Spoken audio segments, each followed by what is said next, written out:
The S25 FE is actually good. It's maybe even the best S25. Let's talk about it in our 1 week review of the Galaxy S25 FE. Welcome back to SamMobile TV. You're here with Daniel. Fan edition phones have always been a curious one for me. They kind of felt like a rush job when the first one came out in 2020. Like there was this gap in the market that Samsung had and they needed a product to fill it. So they chucked the fan edition in there. I usually myself turn my nose up to them because they sacrifice a lot of what I enjoy about flagship smartphones. Thicker bezels, heavier, not necessarily the best camera experience. It's not what I value in a smartphone. Things like performance and battery don't usually get sacrificed because again, it's meant to be like a flagship experience.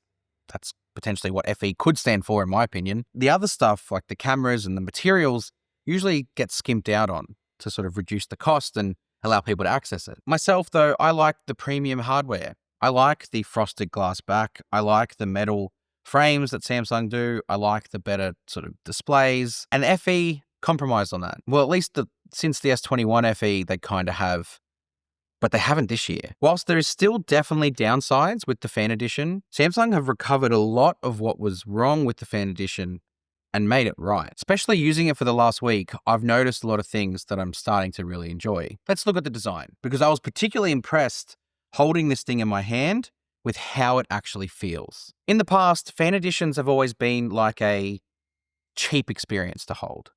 There've been the thick bezels around the borders, the back's either been glossy glass or plastic, and you just haven't really felt that premium feel from it. It's changed this year. You've got a much thinner body, which I think lends itself to feeling nice, similar to what Samsung have done pretty much for all of this year. And they've brought in the frosted glass on the back, which feels every bit as premium as what we have on the S25 Ultra and the other S25s. Great start. It's also lighter. It's 190 grams in the hand. Again, kind of following the trend that Samsung have set this year, it's now a lot lighter. And again, it's down to the display being 6.7 inches and only that 190 grams that kind of gives you that feeling of, whoa, what is it exactly that I'm holding here? Usually a phone of this size would be a lot heavier. The display too. I've really noticed that the display has been wrapped in this really minimal bezel, at least for 3 sides. This bottom one, again, I think Samsung obviously need a way to differentiate it from the top end. I don't think that's it though. I don't like that lack of uniformity. But if you just look at there, like that could be any top tier flagship phone from 2025. It is very good. The display itself too, though, is also very nice. You have the dynamic AMOLED 2X, you have 120 Hertz, and you've got 1900 nits of peak brightness. So in outdoor scenarios, when you're out and about, especially again here in the country I live in, having a bright display for outdoors is needed. Not all is perfect though, because the main actual display isn't the same technology as what's on the S25 series main. And that is because you don't get access to that always on display where you can have the cutout of the background with the background removed. And you also, thanks to the fingerprint placement, don't get the now bar being able to be displayed in the right spot as well. And what I've also found too is because the display isn't that same technology, when it's off, things move around a lot. And I think the thing I don't like about that is that it's just not uniformed. So when you click on the now bar, it sort of jumps into back to the spot and then jumps down into where it really should be. It's just a big animation and leap to get there. At least the animation's fluid, but when you look at it on the S25 Ultra, it expands naturally versus having to like jump down. Absolute minor caveat though. I think functionally, the rest of the display is really good. And realistically, what you're going to be doing on this phone is browsing social media, taking some photos of your family or situations you're in. And this display, with its brightness, will suit perfectly. The actual design package here, I would say, is very, very pleasing. Makes me even question why you would get an S25 Plus. Because design-wise, it's near identical. Similar weight, same size display, bezel's almost the same.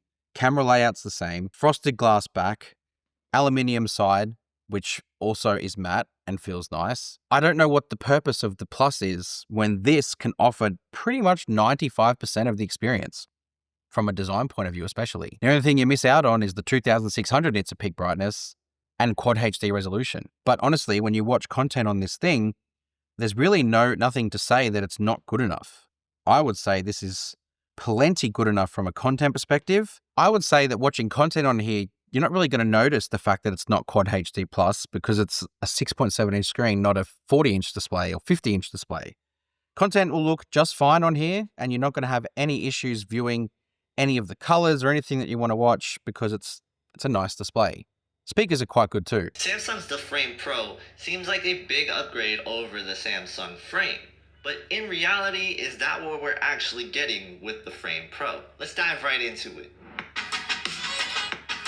How's it going, everybody? It's Decent enough for what you're paying. Cameras are next. A word on the hardware before I actually dive into the output stuff, because honestly, if you factor in the previous gens of Samsung Fan Editions, these aren't good enough. You'll hate what Samsung have done here, or what they haven't done. It's the same camera system since Samsung brought back the Fan Edition with the S25 FE. Same 50 megapixel main camera, same 12 megapixel ultra wide, same 8 megapixel 3x telephoto. But, and I have to say this, that Fan Edition customers are not camera and smartphone aficionados. They are not sitting there on social media bashing Samsung. They are just using their phone without a care in the world. They're either upgrading from an A series or an older flagship model.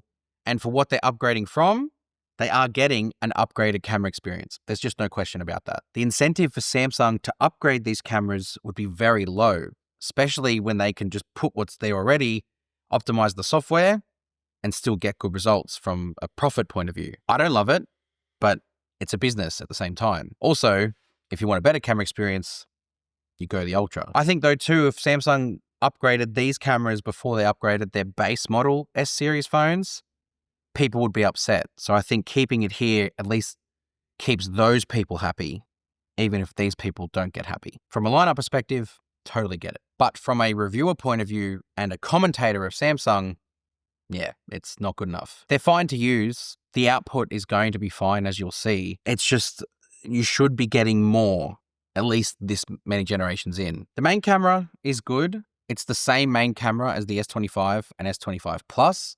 So that takes good photos. So does this one. The Exynos processing is also pleasing. I, in some cases, usually prefer the Exynos processing over the Snapdragon because it is the proper Samsung processing versus what they do on the Snapdragon now, which is trying to please everybody. And I think because it's using the same Exynos more or less than last year, I think it's given Samsung time to optimize the cameras perfectly to that chipset for the output that you get from that main camera. But where the cameras fall down is when you want to switch to the ultra wide or the 3x. I think what you'll notice with those two cameras is that during the day, they're going to be fine. The 12 megapixel ultra wide will take decent photos, and the 3x will also take decent photos. What tends to let them down is when you punch in sort of afterwards to crop into the detail. The detail's quite soft and mushy, especially on the 3x, it's just not there. But they fall down even more when you head into low light situations. Any challenging light that you've got, the cameras just don't handle it well. You notice it becomes grainy, it doesn't pick up detail well, the sensors are too small, pixel sizes are too small, and it's just not good sensor technology to pick up any sort of light. And it's worse with video. The moment you switch from that 1x camera with video to either the ultra wide or the 3x, you really notice that dip in quality because it goes from a crisp, bright, detailed shot, and especially in sort of lower light, switching to the 3 or the ultra wide, it just degrades down very, very quickly. From a software standpoint, I was a bit disappointed that there was no log video. And main reason for that is obviously being a creator, log video is one of my favorite things to use, but it wasn't here in advanced video options, and it's just disappointing they didn't think to put it in here. But everything else you would kind of want from modes of camera are there. Pro mode, pro video, single take, dual recording, all of it's in there, and all of it performs well because it's their flagship features.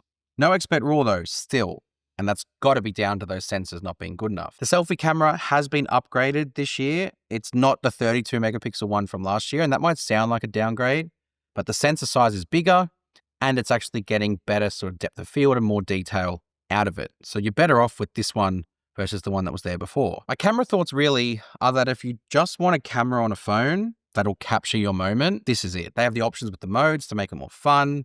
You do get flexibility with ultra wide and 3x, which will be fine during the day. So you do have some movement there and some capability. And on top of that, you do have a higher resolution option with 50 megapixel and 8K 30 video recording. So if you wanted to get that extra sort of bit of detail out of either your photos or out of your videos, it's there. Realistically, what more do you need out of a smartphone from a camera point of view, especially at the price point? Performance is another area where you would question Samsung's hardware decision-making. Because it's a fan edition phone, it's meant to have flagship sort of chipset. Why would Samsung use the Exynos 2400 again, especially when the Exynos 2500 exists in the Flip 7? Again, comes down to the audience. The audience of this phone isn't going to be questioning a staff member at a retail store about what processor it's using. And if they do, then this isn't the phone for them. They will likely want a Snapdragon from a base S25 or go up to the Ultra. No matter who I speak to in my friendship group or outside of that, no one even knows what chipset their phone or laptop for that matter is using. The Exynos 2400 is capable of running One UI 8. You can see that by the fact that it's running the Now Brief, which is very heavily was billed as a flagship feature from the S25 series only. Well, now it's in an Exynos 2400 from last year, running capably just fine. You also got the fact that it has other Galaxy AI features too. Like if I go into the camera here and I turn on my audio, you've got the instant audio eraser feature, which is, again, flagship feature, audio eraser on device processing. Exynos 2400 capable of doing it. Like both the Now Brief and audio eraser get processed on the device itself using the Exynos 2400.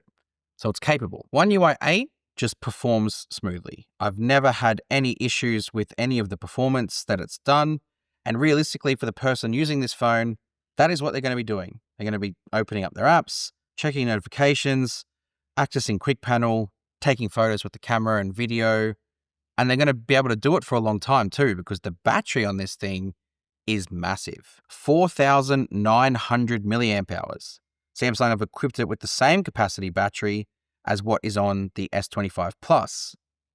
And that battery will last you a while. There it is, 4,900. Introducing as well 45-watt fast charging here means that you will be able to top up quite quickly.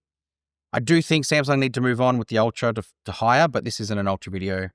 It's a fan edition review. Now, whilst the fan edition still isn't really my phone, as an option this year, it's become much more appealing. The better attention to detail with materials, the better display, the upgraded AI experience, One UI out of the box.